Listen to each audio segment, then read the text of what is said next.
ada kalimat kunci. Kita orang berdosa, minta diampuni. Lalu, ya, jawabannya, semoga engkau diampuni. Itu bahasa Tuhan, bahasa orang. Orang. Kalau Tuhan pakai semoga enggak? Nah, dosamu sudah diampuni. Itu Tuhan. Kata kuncinya mudah. Itu yang buat saya tidak bisa lepas dari Yesus, itu tidak bisa. Ya, karena hanya Dia yang berani bicara, dosamu sudah diampuni. Yang lain katanya Tuhan yang ngomong, semoga diampuni. Kalau semoga itu berarti bukan Tuhan yang ngomong, orang. Amin, saudara? Ya, doamu sudah diampuni. Nah, doamu sudah didengar. Amin, saudara. Kita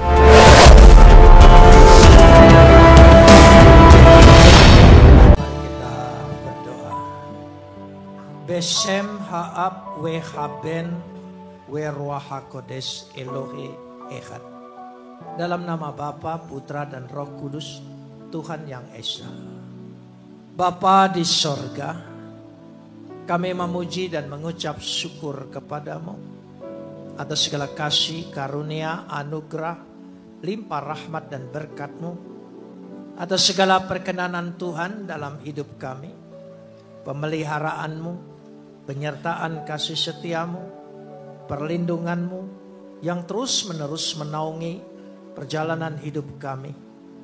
Untuk itu kami mau menaikkan ucapan syukur kami yang tak terhingga kepadamu. Seraya senantiasa menyerahkan diri kami di hadapan Engkau. Sebab di dalam Engkau kami akan terpelihara dengan sempurna. Karena Engkau adalah pemelihara kekal. Saat ini di tengah-tengah persekutuan ibadah kami, di hadapan hadirat Tuhan yang telah turun meliputi memenuhi kami, kami ingin menundukkan pikiran kami, meneduhkan hati kami kepada otoritas kedaulatan firman-Mu. Karena firman-Mu itulah yang mengandung segenap kebenaran dan janji-Mu yang Kau berikan kepada kami untuk menjadi milik kami. Karena Roh-Mu itu sendiri yang akan mengerjakannya di tengah-tengah pewartaan ini. Terima kasih Bapa. Dalam nama Yesus kami berdoa. Amin. Silakan duduk. Shalom. Pagi ini kita akan bersama-sama membaca firman Tuhan dari Mazmur pasal 1 ayat 1 sampai ayat yang ke-6. Mazmur pasal 1 ayat 1 sampai ke-6. Kita akan membacanya saling sahut bersautan. Saya akan awali ayat yang pertama, lalu jemaat menjawab kedua, dan seterusnya saling ganti bergantian sampai tiba pada ayat yang ke-6. Berbahagialah orang yang tidak berjalan menurut nasihat orang fasik, yang tidak berdiri di jalan orang berdosa, dan yang tidak duduk dalam kumpulan pencemooh. Ayat 2.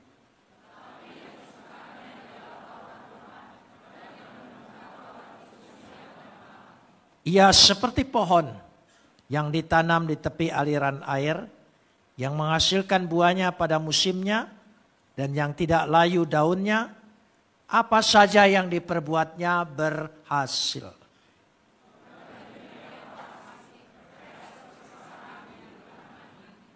Sebab itu orang fasik tidak akan tahan dalam penghakiman.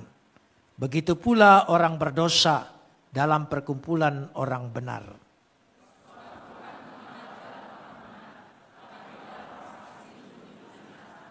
Kapot leha Adonai Elohenu kapot lecha. Segala kemuliaan ya Adonai Tuhanku, kemuliaan bagimu.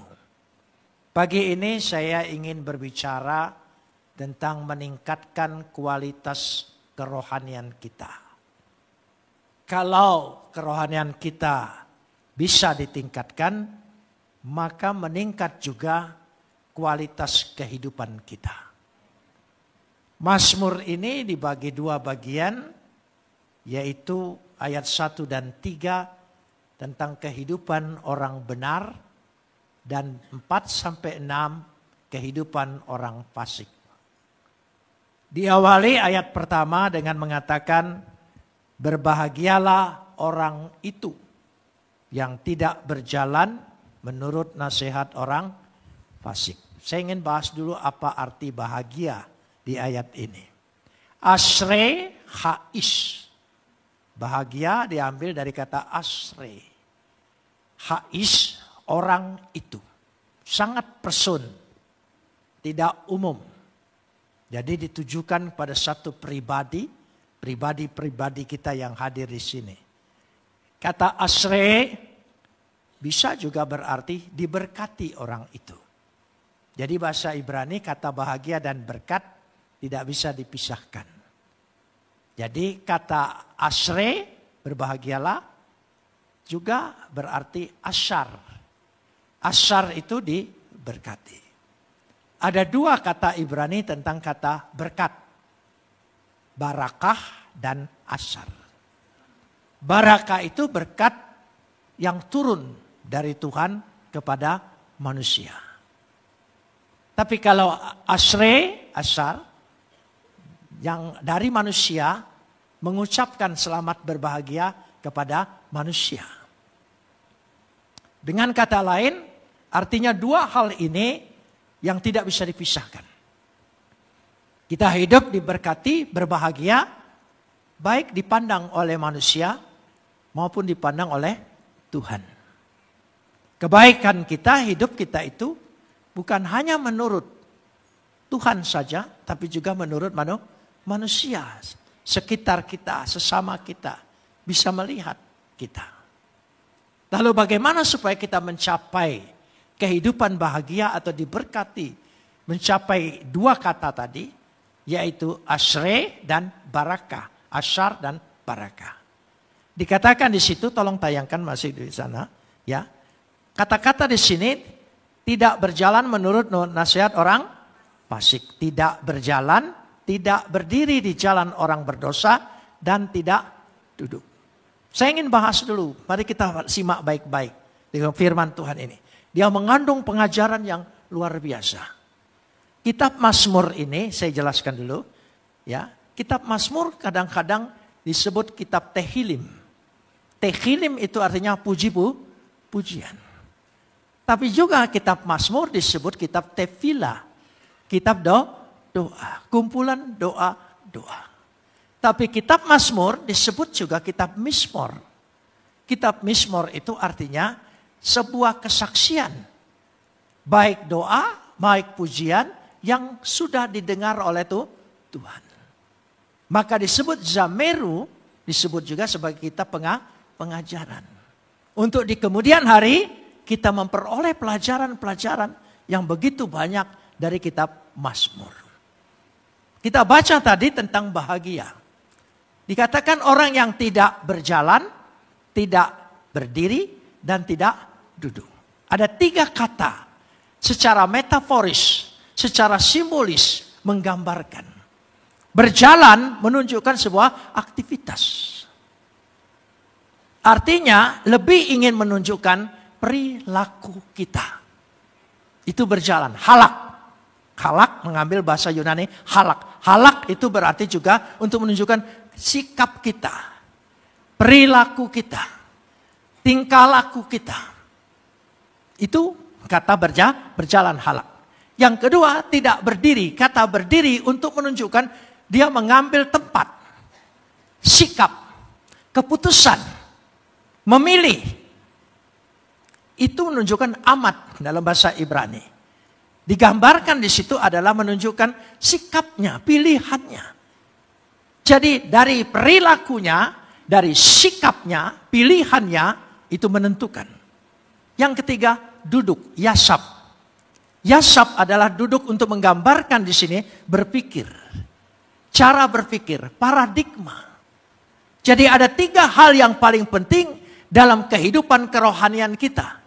Yaitu yang pertama tadi perilaku. Yaitu disebut dikatakan perilaku halak. Ya, perilaku jalan. Yang kedua adalah disebut di sini adalah tentang sikap kita, cara kita mengambil keputusan, cara kita berpihak. Itu penting sekali. Dan yang ketiga adalah disebutkan cara berpikir. Berpikir ini penting. Saya ingin kasih tahu. Berpikir itu ditentukan oleh dua hal. Logika dan pikiran. Logika itu kalau sesat logikanya, artinya sesat, maka salah juga akan pikirannya. Bagaimana logika yang sesat? Saya kasih contoh gambaran sebentar. Di dalam bahasa Yunani, manusia itu dibagi oleh 3 bagian yang jelas. 1, tumos. Tumos, keinginan. Semua kita punya keinginan. Yang kedua, kita punya hawa nafsu, kehendak, yaitu epitumia. Epitumia. Dan yang ketiga, kita punya nous. Nous itu pikiran. Dan pikiran ini menentukan. Karena keinginan kadang-kadang besar, kadang-kadang kecil, kadang-kadang hilang. Begitu juga nafsu. Tetapi pikiran ini menentukan sekali. Nah, pikiran itu bisa baik, bisa tepat, itu karena ada 2 hal. Yang pertama, hikmat, hokmah, firman Tuhan yang menguasai pikiran kita. Kenapa kita selalu kalah? Ya, selalu pikiran negatif. Itu karena firman Tuhan tidak mengisi pikiran kita. Coba kita perhatikan. Kalau isi pikiran kita dengan firman Tuhan, dia akan memberikan sesuatu bukan hanya yang positif, tetapi yang mahkota. Kata hokmah itu. Dan yang kedua dalam pikiran itu yang penting adalah bina, pengetahuan. Artinya baik pengetahuan maupun firman Tuhan harus menguasai pikiran kita. Karenanya saya katakan tadi, di dalam kalau orang belajar masuk universitas pertama kali dia dapat 2 SKS pengantar logika. Kenapa? Karena itu penting sekali untuk menentukan arah pikirannya. Kalau logikanya sesat, maka pikiran juga menjadi sesat. Saya kasih contoh, ada orang suka berdiskusi. Saya sudah lihat logikanya sesat. Kenapa? Dia bukan menyerang, menjawab argumentasi terhadap gagasan orang, tapi yang diserang adalah pribadi orang. Itu salah sama sekali. Ini berarti orang dimulai sebelum berpikir logikanya sendiri sudah sesat. Nah, karena itu penting sekali dalam hal berpikir tadi. Mari kita lanjutkan sekarang. Masih ayat yang pertama. Coba kita lihat ayat yang pertama. Dia mengandung sesuatu yang luar biasa. Saya tidak pernah habis-habisnya melihat pesan-pesan di sini. Artinya, kalau sudah kita tahu arti berjalan, berdiri, dan duduk. Amin. Kita sudah tahu artinya apa? Berjalan, berbicara, beri, laku, ya. Berdiri adalah keputusan dan duduk adalah berpikir. Kita lanjutkan sekarang ini. Ada kata nasihat orang fasik, tidak di jalan orang berdosa, dan tidak kumpul kepada pencemooh. Jadi ada 3 kata di sini, yaitu fasik, berdosa, pencemooh. Coba ucapkan, fasik, berdosa, dan pencemooh. Saya ingin menunjukkan lebih dahulu di sini. Kata fasik itu letsim. Letsim. Nanti dulu. Ya, kata fasik, kata berdosa, kata pencemooh. Kenapa kata fasik duluan? Sebetulnya urutan yang awal adalah pencemooh dulu. Ya, kalau saya katakan begini. Bapak Gubernur, Bapak Bupati, Bapak Camat. Yang paling rendah mana? Pak Camat. Tapi dalam sebutan tidak boleh camat duluan. Harus gubernurnya duluan. Jenderal, kolonel, dan kapten. Harus sebut duluan jenderalnya. Yaitu di sini susunannya. Jadi secara bahasa Ibrani itu seperti itu. Jadi puncak daripada ini adalah fasik. Tingkat yang kedua adalah orang berdosa. Tingkat awalnya adalah pencemooh. Kata pencemooh memakai kata letsim. Letsim itu pengejek. Ya, pengejek. Orang yang dikatakan di sini pengejek Lebih tepat kalau saya terjemahkan, meremehkan firman Tuhan. Asal mula orang jatuh dalam dosa, hataim, itu meremehkan firman Tuhan. Meremehkan nasihat, teguran. Itu awal pencemooh. Tapi pencemooh ini bukan hanya itu saja. Dikatakan letsim itu berkembang.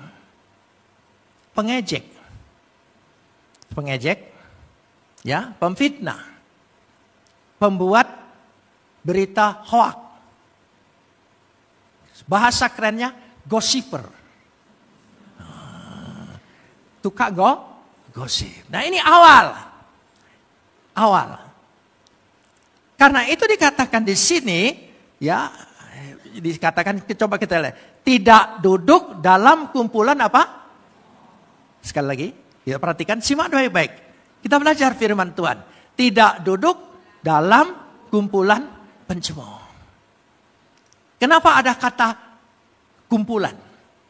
Pencemooh, pengecek, gosiper, itu harus kumpul. Tidak bisa sendirian. Ini penting sekali. Ya, makanya disebut upe mosap. Duduk kumpul. Ya. Tidak pernah ada tukang gosip sendirian. Ya. Tukang gosip harus lebih dari satu. Si satu sumber, yang kedua pendengar. Ya, tambah 3 pembumbu. Oh ya. Tambah 4 penggembira. Tambah asik, saudara. Nah, ini dikatakan lo yasab, jangan duduk. Peringatan firman Tuhan keras. Jangan duduk. Jangan saudara pikir gosip itu dosa ringan. Ini awal daripada menjadi orang fasik. Tingkatannya bakal naik pangkat. Oh ya. Kita harus serius. Harus tinggalkan kumpulan seperti itu. Amin. Oh iya. Saya kasih contoh. Pencemooh ini. Karena dia merendahkan firman Tuhan, merendahkan teguran, merendahkan orang. Kenapa kita jangan kumpul? Kalau engkau tidak datang, engkau yang jadi sumbernya. Yang digosipin ya, yang tidak datang. Yang datang tidak akan digosipin, saudara. Ya, sumber gosip itu selalu orang yang tidak hadir. Itu. Jadi tidak soal. Umpamanya contohnya, satu sumber. Tahu enggak? Ibu itu tidak galak keramas dia. Ini sumber. Si pendengar, masa iya? Oh, yang satu bilang kau gak tahu. Kutunya keluar.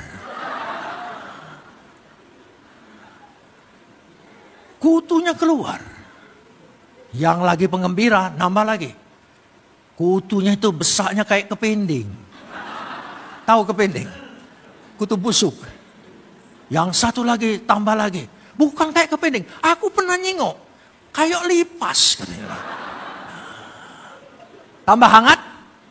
Tambah seru? Oh ya. Ini awal. Jangan kita tertawa loh ya. Ya. Lo yasab. Coba misalkan. Lo ya.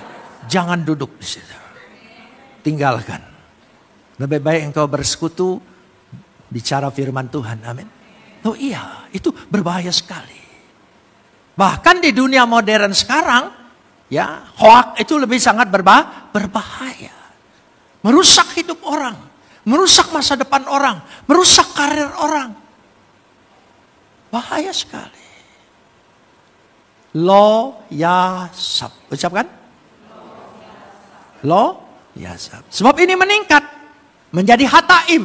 Hataim. Dari letsim menjadi hataim. Orang berdosa. Dosa itu. Merusak hidup orang, merusak nama baik orang itu jangan saudara pikir itu ringan. Enggak. Hataim. Dikatakan jangan apa? Jangan berdiri. Tadi arti kata berdiri apa? Keputusan. Pilihan. Jangan salah pilih. Lo amat. Jangan berdiri bersama-sama hataim orang berdosa. Karena kita dianggap membenarkan dosanya. Kalau kita hindari ini, kerohanianmu akan meningkat. Kenapa kerohanian kita tidak meningkat? Ke gereja terus, minggu terus, dengar Bible study, dengar khotbah, tapi gosiper terus. Oh iya, tapi di Palembang dakate. Ya, dakate banyak maksudnya. Saudara ya, itu. Ini saya cerita contoh ini di Jakarta. Orang Palembang tuh baik-baik galau. Iya nih ya. Baik-baik ya. Jadi jangan sampai. Karena ini merusak kerohanian kita. Maka kita tidak bisa meningkatkan kualitas kerohanian kita. Kita terbantut menjadi.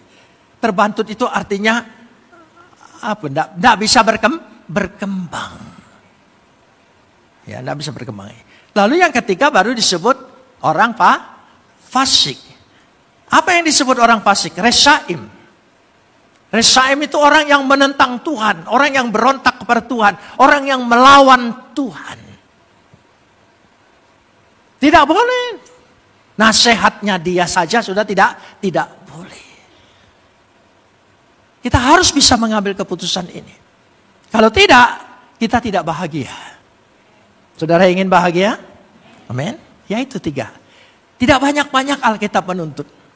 Ya, lo yasab, jangan duduk dengan orang yang suka gosip. Jangan berdiri sependirian dengan orang yang berdosa. Dan jangan berjalan, artinya sejalan dengan orang-orang yang fasik, menentang Tuhan. Tinggalkan semua itu. Amin. Ya, karena tidak boleh berada di dalamnya. Ufemosap, tidak boleh berada di dalamnya. Kita harus keluar. Nah, kalau ini bisa dihindari pagi hari ini, amin. Semua janji hindari ini.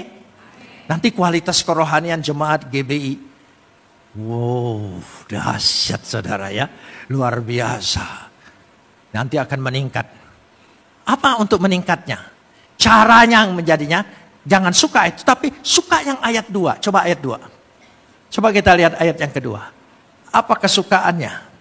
Pada ayat yang kedua. Kesukaannya, ya berarti kita baca bersama-sama. Tetapi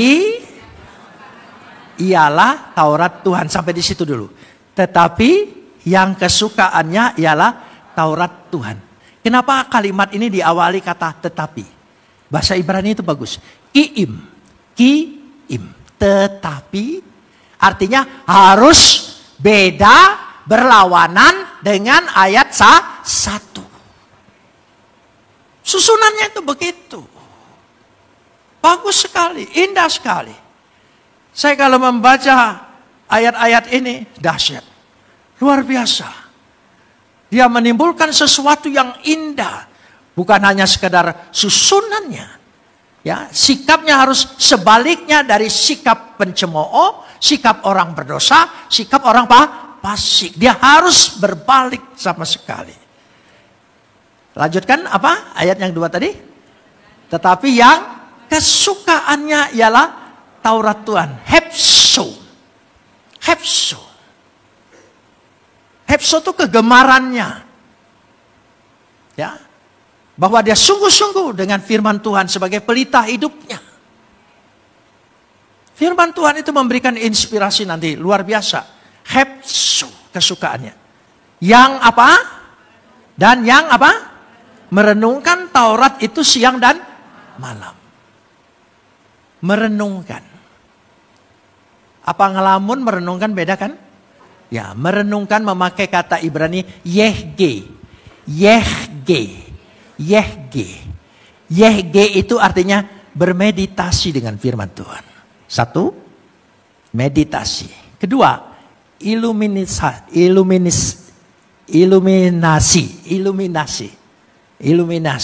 Karena ini baru makan nasi tadi. Jadi iluminasi.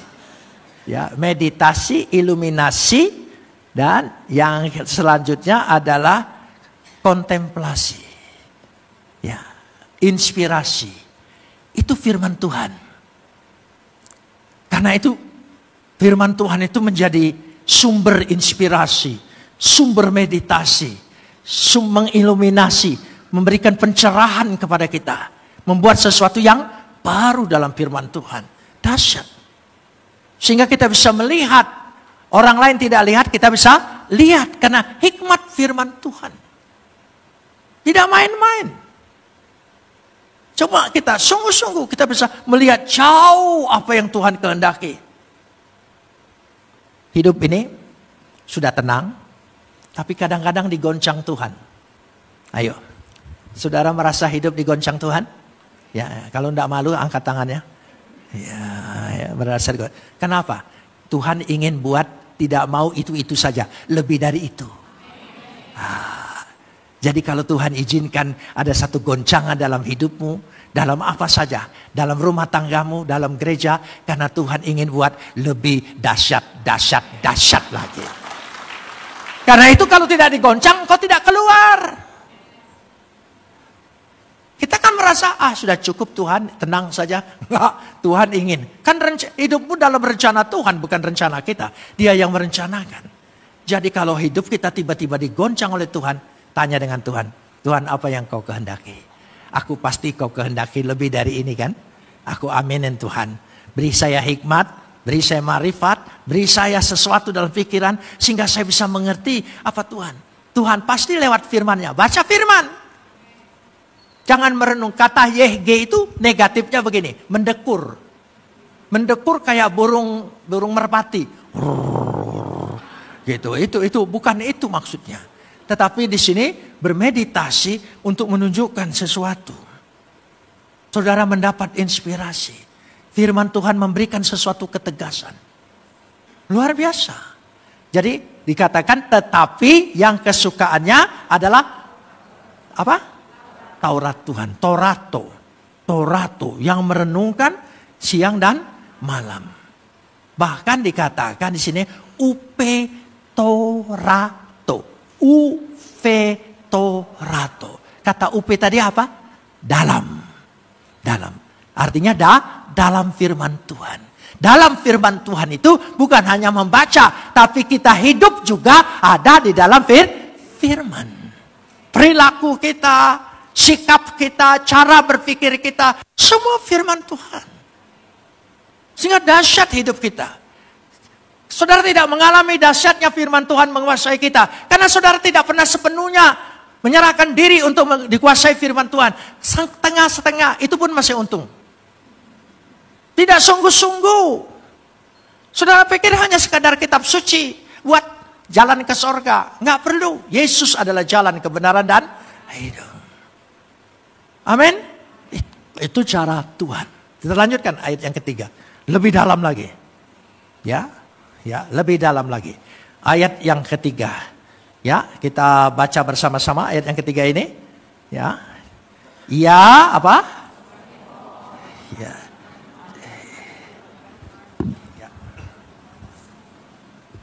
Ia apa?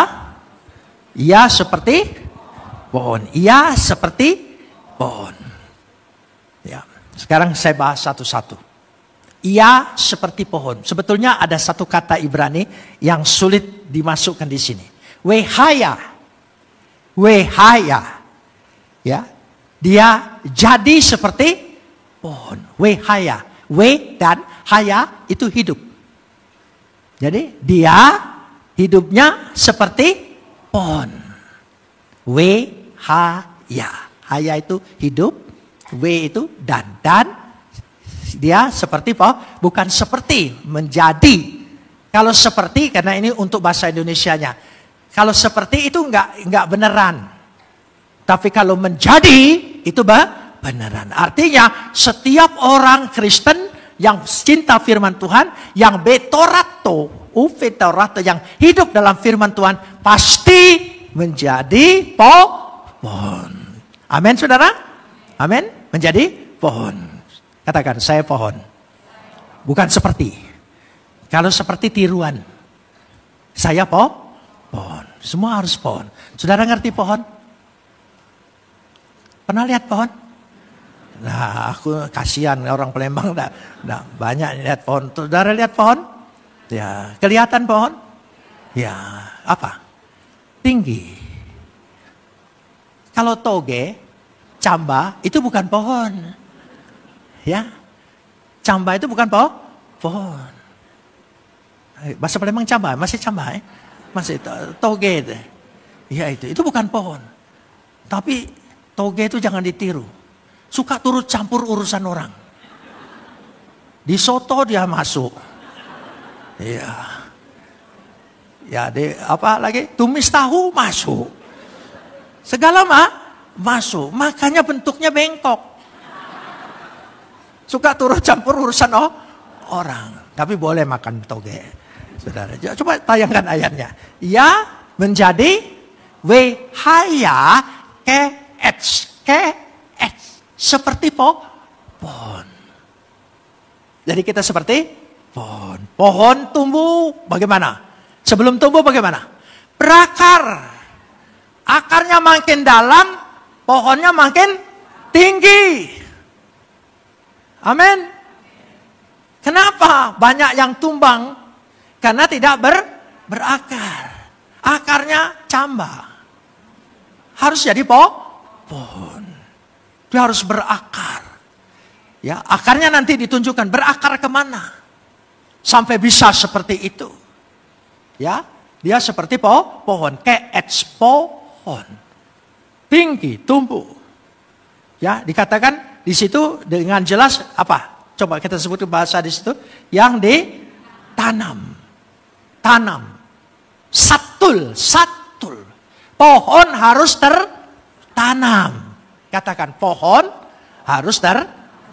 Ya tanam. Kalau tertanam di GBI, tanamlah. Jangan pindah-pindah. Itu pohon plastik.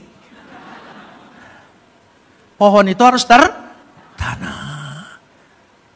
Ya kalau saudara tertanam di satu gereja, saya tidak hanya GBI saja. Saya orang Metodis. Saya orang Metodis. Tapi tidak propaganda Metodis itu. Agak tidak diundang mau lagi. Ya. Jadi harus tertanam. Masuk gereja pertama kali Metodis. Dibaptis di Metodis. Ya. Selamanya Metodis.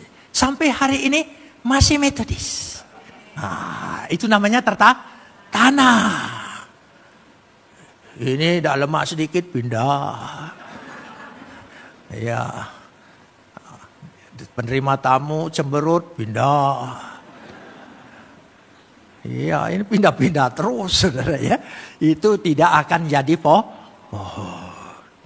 Saudara berjanji ingin jadi pohon? Satul. Coba ucapkan. Satul. Tertanam. Amin.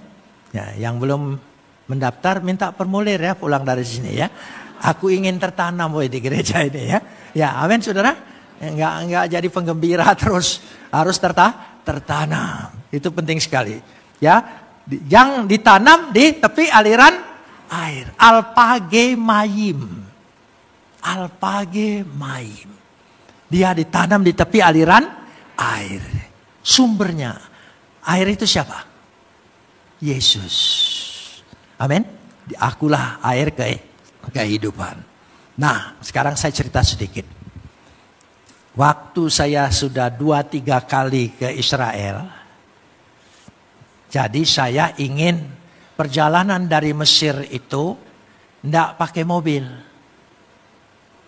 Aku nak jalan pakai onta, ingin merasain perjalanan Musa waktu keluar dari Mesir.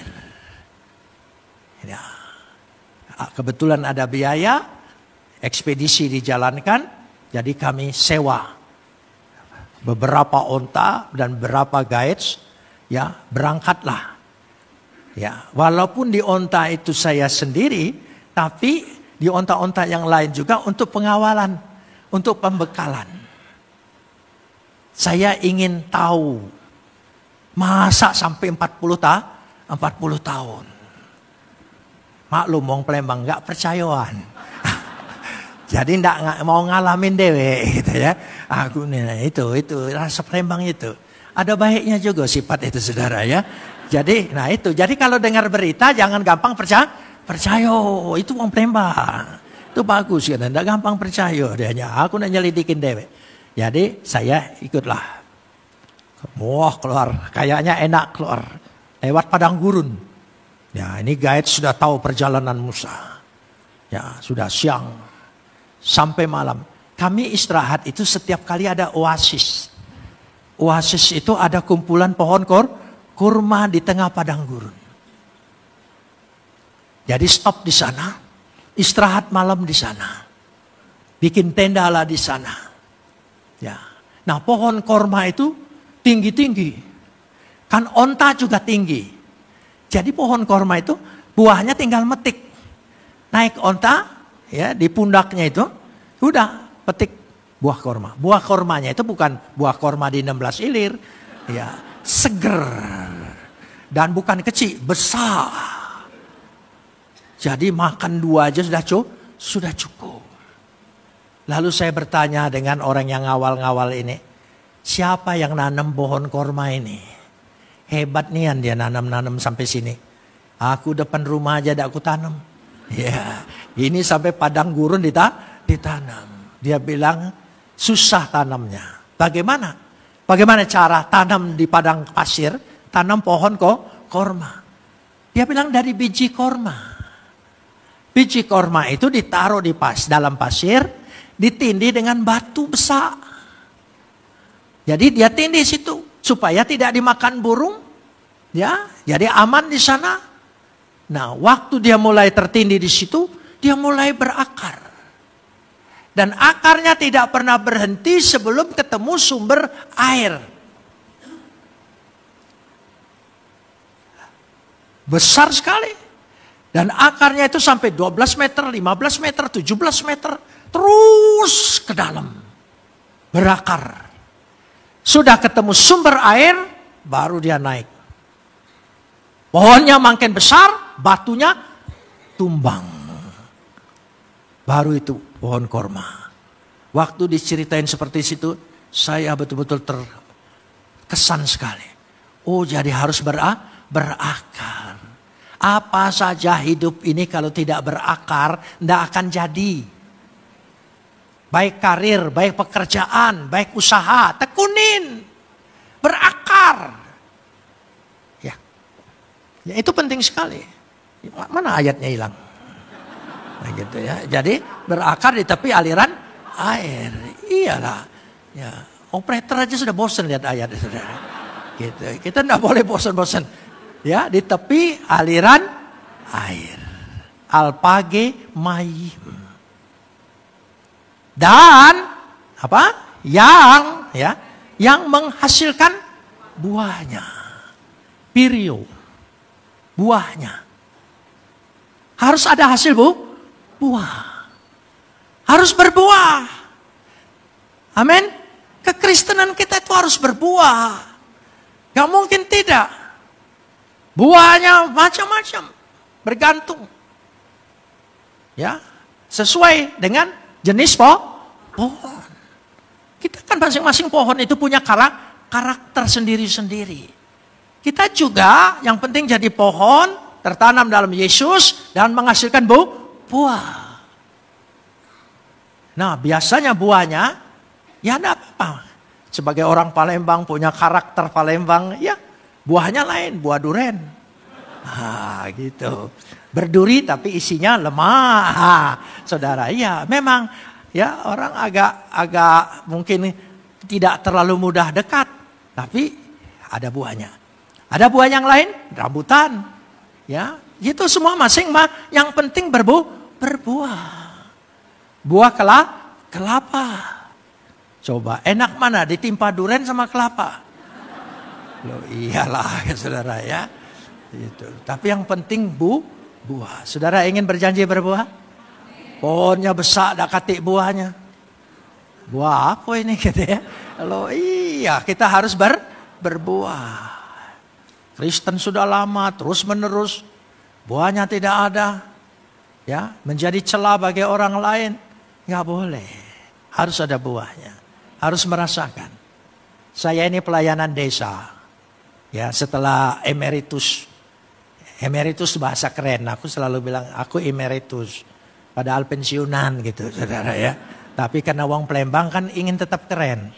Di Manoba ingin tetap keren. Tidak kalah-kalah. Itu nanyo-nanyo itu ndak pernah nanyo-nanyo. Pacak tahu dewe gitu. Itu sifat Palembang, saudara ya. Ya, sudah sampai di sana. Jadi duduk di pesawat, ada yang di bisnis, ada yang di ekonomi. Orang Palembang ngomong, "Kamu di bisnis ya?" "Di depan." "Iya." "Aku di belakang." "Ah, enggak apa-apa lah. Sampainya juga sama, oi." Nah, iya ya sudahlah gitu ya. Jadi itu seperti itu. Nah, jadi yang menghasilkan buahnya, yang menghasilkan buahnya pada saat berbuah. Bukan soal musim. Yang lanjutkan ya, yang lanjutkan sekarang ini apa? Yang tidak layu, ya. Yang tumbuh pada musimnya, wa alehu loyibol, yang tidak layu daunnya. Amin. Daunnya itu tidak boleh layu. Daunnya itu apa? Kalau saya umpamakan di sini dalam perumpamaan bahasa ini, yaitu hidup kita. Hidup kita ini tidak bisa layu. Pelayanan kita tidak bisa layu. Pelayanan kita harus segar terus-menerus. Amin. Iya, harus terus dibaharui. Semangat kita, gairah kita selalu segar. Amin. Jadi jangan sampai layu. Biar umur berapa layu, segar terus. Amin, saudara. Iya, orang selalu tanya saya, umur berapa?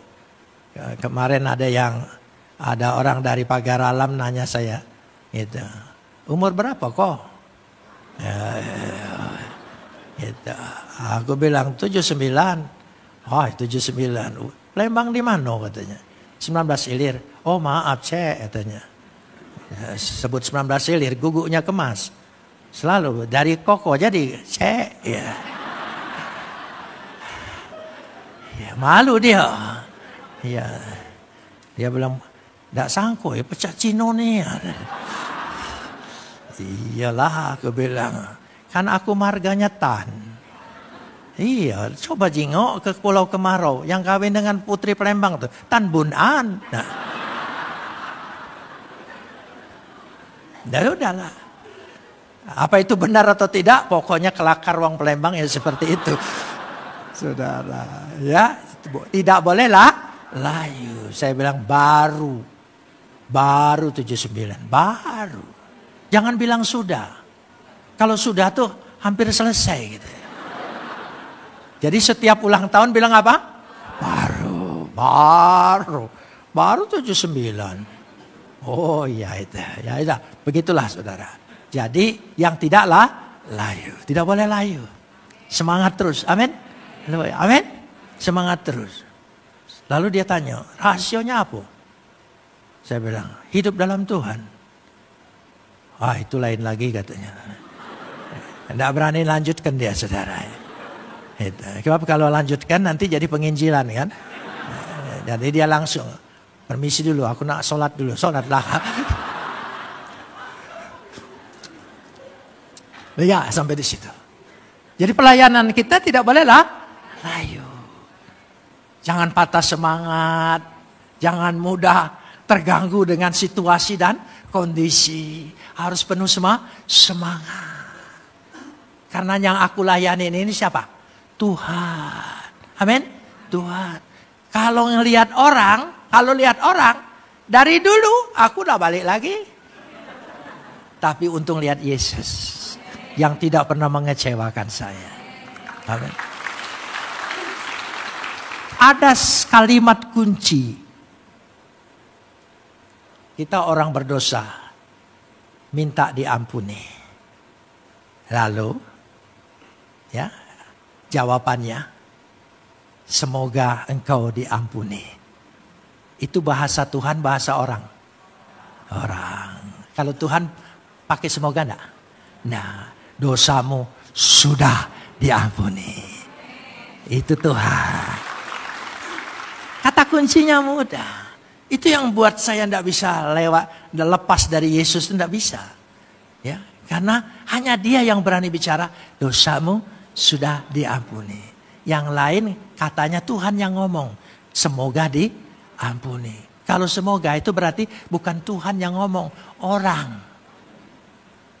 Amin, saudara? Ya, doamu sudah diampuni. Doamu sudah didengar. Amin saudara. Nah, tidak akan ada Tuhan ngomong doamu semoga aku dengar. Itu pasti bukan Tuhan, pakai orang ke orang. Kalau Tuhan itu selalu tidak pakai kata semoga, kiranya, akan. Itu bahasa manusia. Ya, bahasa Tuhan selalu sudah. Mintalah apa saja yang kau kehendaki, kiranya nanti aku akan beri. Mintalah apa saja yang kamu kehendaki, aku akan. Pakai akan? Nah, karena kalimat bahasa Indonesia belum terjadi, harus pakai kata akan. Aslinya enggak. Karena yang ngomong itu tuh Tuhan. Kalau Tuhan ngomongnya selalu apa? Pasti, pasti, pasti, pasti, pasti. Katakan amin. Ya. Kita lanjutkan sekarang ini, ayat ini. Ya. Karena itu, ya, daunnya tidak layu. Dan semua yang dilakukan, wehol asir, ya asih. Coba lanjutkan ayat ini. Dan apa saja yang diperbuatnya, apa saja itu wehol, dan semua yang dibuatnya. Yasliah. Coba ucapkan. Sekali lagi. Berhasil. Yasliah. Berhasil. Coba ini jadi kata kunci kita siang hari ini. Amin. Katakan yasliah. Berhasil. Berhasil. Tuhan pasti membuat hasil. Amin saudara. Hidupmu, rumah tanggamu, pekerjaanmu, usahamu. Amin berhasil. Yasliah. Sebab yang ngomong itu Tuhan. Apa saja yang kamu buat berhasil. Kalimat bahasa Indonesianya apa di sini? Ya. Apa saja yang diperbuatnya. Ada kata akan? Ya, itu kebetulan tepat sekali yang menerjemahkan. Yasliah. Yasliah. Katakan lagi. Yasliah. Biar ini jadi kata kunci kita pagi hari ini. Tuhan akan buat kita berhasil. Tuhan tidak ingin kita gagal. Ya, Tuhan tidak ingin kita gagal. Tuhan ingin kita berhasil. Tapi tolong diurut. Ayat 4-6 itu bandingan hidup orang yang tidak bersama Tuhan. Silakan baca di rumah dan akui, saudara. Masing-masing di rumah masing-masing. Kita tahu Tuhan ingin kita hidup apa? Bahagia, diberkati, bahagia, diberkati. Asre, asor. Ya, bahagia dan diberkati. Mari kita berdoa.